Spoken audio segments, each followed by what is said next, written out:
Em dic Pekka, soc finlandès, tinc 41 anys i en el meu país jo treballo com a professor de comunicació comercial.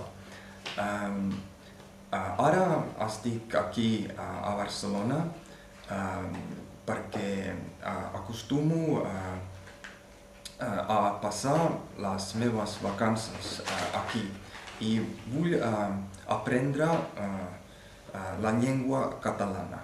I estic estudiant en un curs a la universitat i m'agrada molt perquè és un curs molt interessant i la professora és molt bona i els altres estudiants molt simpàtics també. I vull aprendre català perquè és una ciutat bilingüe i vull passar les meves vacances aquí el pròxim estiu també.